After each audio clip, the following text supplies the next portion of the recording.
నమస్తే welcome to our channel. నేను మీ Shalini. Liquor scam సంబంధించి కొత్త పేర్లు అయితే వెలుగులోకి వస్తాయి. మరి ముఖ్యంగా చూసుకుంటే సజ్జల భార్గవరెడ్డి పేరైతే వెలుగులోకి వచ్చింది. అయితే మరి ముఖ్యంగా ఈ చెవిరెడ్డి భాస్కర్ రెడ్డి, విజయనంద రెడ్డి గారు ఇంట్లో అయితే సోదాలు జరుగుతున్నాయి. అసలు ఏం జరగబోతుంది లిక్కర్ స్కామ్ సంబంధించి ఇలాంటి డిస్కస్ చేసే ముందు స్టూడియోలో ఉన్నారు ప్రముఖ రాజకీయ విశ్లేషకులు అడుసుమల శ్రీనివాస్ గారు ఉన్నారు.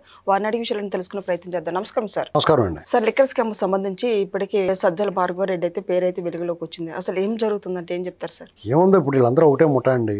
ఇప్పుడు ముఠా సభ్యులందరూ ఉన్నప్పుడు ఒక్కొక్కడు బయటకు వస్తూ ఉంటాడు.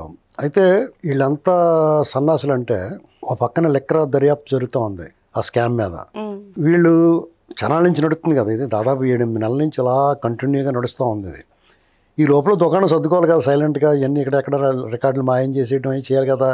అంటే అది కూడా చేయలేనంత సన్నాసులు, అంటే అస్సలు బుర్ర లేకుండా బుర్ర తక్కువగా ఉన్న వీళ్ళు ఎంత డబ్బు కొట్టేస్తే ఎలాగంటే తెలివైన వాళ్ళ పరిస్థితి ఏంటి?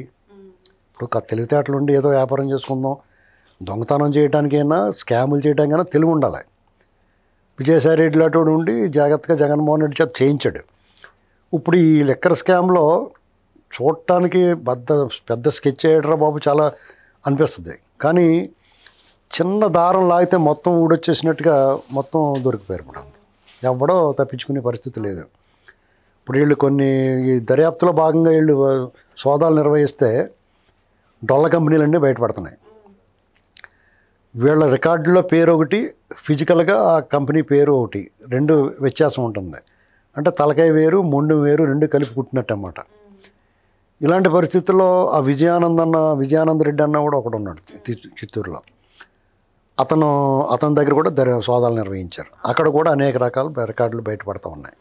అంటే లెక్కర్ మద్యం స్కామ్లో వీళ్ళ పాత్ర ఏంటనేటువంటి స్పష్టంగా తెలుస్తూ ఉంది. ఇంకా వివరాలు రావాల్సి ఉంది. అంటే వీళ్ళు దేన్ని హ్యాండిల్ చేశారు అంటే, ఇప్పుడు ఈ స్కామ్ లెక్కరు సప్లై, బ్రవరేజెస్, అక్కడ అమ్మకాలు, సొమ్ము కలెక్ట్ చేయటం, దాన్ని డిస్ట్రిబ్యూట్ చేయటం, దాన్ని దాయటం, ఇలాగ అనేక అంశాలు ఉన్నాయి ఇందులో. దీంట్లో కొంత ఇన్వెస్ట్మెంట్లు, ఇది ఎవరి దగ్గర ఇన్వెస్ట్ చేశారు?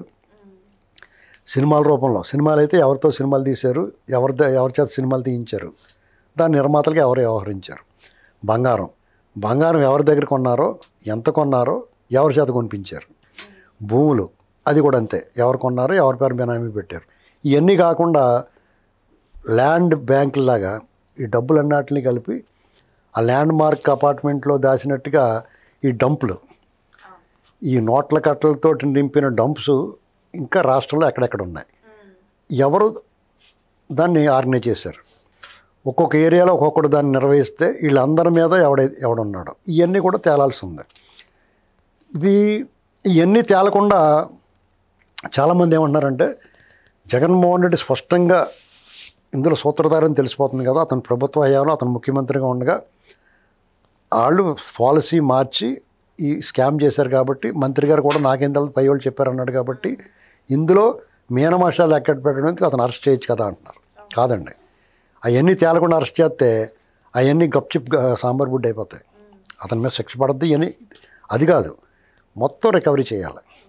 అంటే ఇది రూపాయి 2 రూపాయలు కాదు, ఇది 100 కోట్లు 50 కోట్ల స్కామ్ కాదు. ఇది ఢిల్లీ లెక్కర్ స్కామ్ అయితే 150 కోట్లు 200 కోట్లు నథింగ్. దీని ముందు అది 1,00,000 ముందు కూడా కాదు. వీళ్ళు నాట్ లెస్ దాన్ 1 lakh, 1,00,000 కోట్లు కొట్టేశారు వీళ్ళు. అంటే ఒక్క మద్యం స్కామ్లోనే. ఇప్పుడు మద్యం స్కాము అంత వాల్యూమ్ ఎందుకున్నదని నేను చెప్తున్నానంటే, నేను మామూలుగా మద్యం మీద ఆదాయం 1,20,000 కోట్లు, 1,20,000 కోట్లు అండి 5 సంవత్సరాల హయాంలో. వీళ్ళ చేతికి వచ్చిన తర్వాత 1 to 3 1 to 2 చేసే రేట్లు. అంటే మద్యం తయారీ, కమిషన్ల పోను, మద్యం ఆదాయం, అమ్మకాలు ఇన్ని ఉంటే వీళ్ళు 1 to 2 చేసిన ఆ అమౌంట్ ఏమైపోయింది? పైగా తయారీదారులు వేరే, ఇదివరకు వేరే చోట నుంచి తెప్పించేవారు. వీళ్ళు అలా కాకుండా వీళ్ళే తయారీ, వీళ్ళే డిస్ట్రిబ్యూషన్. కాబట్టి అంటే ₹1 తయారీ ఖర్చు అయితే 100 రూపాయలకి అమ్మితే 99 రూపాయలు వీళ్ళు కొట్టేశారు. అందులో సగం 3 వంతులు లెక్క చూపించారు, 3 వంతులు ఒక వంతు లెక్క చూపించారు, గవర్నమెంట్ చూపించారు. అలాగే వీళ్ళు అందుకనే 1,00,000 కోట్ల పైన కొల్లగొట్టేసి ఉంటారో, ఇంకా ఎక్కువన్నా ఆశ్చర్యపోగలదు. అందుకనే ఒళ్ళు తెలియని మదంతో వైనాట్ 175 అవసరమైతే ఎన్ని కోట్లు 100 కోట్లన్నా ఖర్చు పెట్టి మనం నియోజకవర్గాన్ని గెలుస్తాం, యూ డోంట్ వరీ అని ఎవరికాడికి భరోసా ఇచ్చారు వీళ్ళు. అందుకనే చాలామంది వీడు ఇన్ని యాసాలు వేస్తున్నాడు ఎలా గెలుస్తాడని అనుకున్న నాయకులు కూడా అనుభవం ఉన్నవాళ్ళే కదా నాయకులు, వాళ్ళకి తెలుస్తుంది ప్రజల్లో వ్యతిరేకత కనపడుతున్నాడు, అరాచకం చేస్తున్నాడు అంటే. అయినా సరే వాళ్ళకి ఇదిగో మనం ఇంత పెట్టి గెలుస్తాం, మనం అవసరమైతే 100 కోట్లు ఖర్చు పెడతాం, మీరు ధైర్యంగా ఉండండి, క్యాండిడేట్లతో సంబంధం లేదు, నన్ను చూసేస్తారు, నేను ఇచ్చే డబ్బు చూసేస్తారు అని ఆ లెక్కలో జగన్మోహన్ రెడ్డి గారు ఉన్నాడు. కాబట్టి వైనాట్ 175, వైనాట్ కుప్పం ఇలాంటి మాటలు మాట్లాడాడు. అయితే ఎవరెన్ని చేసినా విధి అనేటువంటి తోటి ఉంటుంది.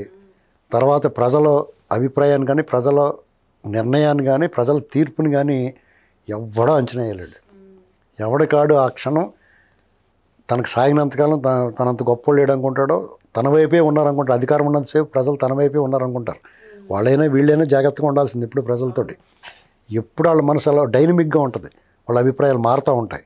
ఎప్పుడు అలా మారుతుందో చెప్పలేం. ఒక్కొక్కసారి అంటే దీనికి ఎగ్జాంపుల్ చెప్తానండి.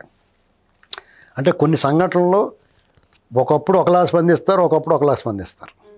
అంటే ఒకే సంఘటన ఆ ప్రభుత్వంలోనే ఈ ప్రభుత్వంలో జరిగిందనుకోండి, అప్పుడు స్పందించిన దానికి ఈ ప్రభుత్వం ఉన్నప్పుడు స్పందించిన దానికి వ్యత్యాసం ఉంటుంది. అలాగే ఒక్కొక్కటి పరిస్థితి ఎలా ఉంటుందంటే, చీమ కొడితే గిలగల్లాడిపోతాడు ఆ నొప్పి తట్టుకోలేక. ఒక్కొక్కటి పాము గరిసిన ఏమవుతాడికి అంటే బాధపడ్డా, చచ్చినా బతికినా పాము గరిసినా కానీ ఈజీగా తీసుకుంటాడు. కాబట్టి ఆయా మనస్తత్వాలను బట్టి, ఆయా శరీర తత్వాలను బట్టి వాళ్ళ బాధలో బెదరటం, అరవటం అన్నీ జరుగుతాయి. కాబట్టి జగన్మోహన్ రెడ్డి హయాంలో ఇంత అరాచకం చేసిన ప్రజలు భరించారు కాబట్టి మనం అరాచకం చేస్తే భరిస్తారని అనుకోకూడదు అని కూటమి భావిస్తుంది. కానీ అలా కాదండి. జగన్మోహన్ రెడ్డి హయాంలో అరాచకం చేస్తే భరించిన ప్రజలు ఇక్కడ అరాచకం చేస్తే ఇక్కడ అరాచకం చేయమని అడుగుతున్నారు. అది రివర్స్. అర్థమైంది మీకు? జగన్మోహన్ రెడ్డి అరాచకం చేశాడు ఏంటి అమాయకుల మీద. వీళ్ళేం అడుగుతున్నారు ఇప్పుడున్న కూటమిని, మీరు కూడా అరాచకం చేయండి, దుర్మార్గం చేయండి, అప్రజాస్వామ్యం చేయాలంటే ఆ దుర్మార్గుల మీద. ఇది వ్యత్యాసం. చూసారా వ్యత్యాసం ఉంటుంది అలాగా. అంటే అప్పుడు చేశారు కాబట్టి ఇప్పుడు చేస్తే మళ్ళీ రివర్స్ అవుతారు జనం అనుకో. Reverse hour. ఇప్పుడు ఏంటంటే కొట్టమని అడుగుతున్నారు, తిట్టమని అడుగుతున్నారు, లోపల వేసేయమని అడుగుతున్నారు. అంత ఈజీ కాదని చెప్తున్నాను నేను. ఎందుకంటే అలాగ మన రాగద్వేషాలకి లోబడి వాళ్ళు జగన్మోహన్ రెడ్డి చంద్రబాబు నాయుడు గారిని అరెస్ట్ చేయరు కాబట్టి మనం అరెస్ట్ చేయాలనుకోకూడదు. జగన్మోహన్ రెడ్డిని అరెస్ట్ చేయాలంటే ఎప్పటికీ లోపల ఉండేలాగా చేయాలి. అతనితో పాటు అతని గ్యాంగ్ని అందరినీ పంపించాలి. వీళ్ళందరికీ అక్కడ ఆడుకోవడానికి క్యారమ్స్ బోర్డులు, అష్టాజమ్మ, పులిమేక ఆడుకోవడానికి అన్ని ఏర్పాట్లు చేయాలి. సార్ ఇప్పుడు మోహిత్ రెడ్డిని సజ్జల భార్గవ రెడ్డి డెఫినెట్గా రేపు మాపు అతను శుభలేఖ పంపిస్తారు అతనికి.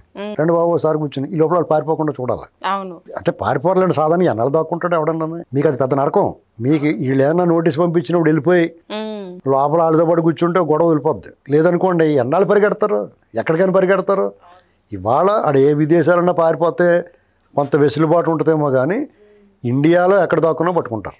కారణం ఏంటంటే మీరు అడుగు తీసి అడుగేయాలంటే మీ ఐడెంటిటీ కావాలి. మీరు ఎక్కడికి వెళ్ళినా ఒక ఆధార్ కార్డు ఉండాలి. లేదా మీరు డబ్బులు మార్చుకోవాలన్నా, ఏటీఎం మార్చాలన్నా, ఏం చేయాలన్నా, ఏం చేసినా మీ ఉనికి తెలుస్తుంది. సరే ఇంకా తెలివిగా మీ ఫ్రెండ్ ఆధార్ కార్డుతో మీరు రూములు తీసుకుని మీ ఫ్రెండ్ ఏటీఎం కార్డుతో మీరు డబ్బులు ఖర్చు పెడుతున్నారనుకోండి, అది కూడా లాగుతారు బొమ్మ. ఎక్కడ మీ ఉనికిని మీరు దాయలేరు.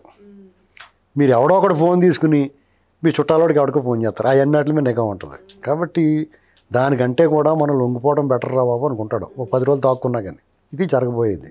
సజ్జలనే ఆ మోహిత్ రెడ్డిని ఇప్పుడు విజయనందరెడ్డి వాళ్ళ ఇంట్లో కూడా తనిఖీ చేస్తున్నారు కదా సార్. ఇప్పుడు యాక్చువల్గా మోహిత్ రెడ్డి కానీ సజ్జల భార్గవ రెడ్డి కొడుకు సజ్జల భార్గవ రెడ్డి కానీ వీళ్ళు ఈ పాటికి అరెస్ట్ అవ్వాలి. ఎందుకంటే సజ్జల భార్గవ రెడ్డి ఫైబర్ నెట్ కేసుల్లో కానీ లేకపోతే అంతకుముందు ట్రోలింగ్లు లేకపోతే విష ప్రచారం విషయంలో కానీ ఎప్పుడో అరెస్ట్ అవ్వాలి.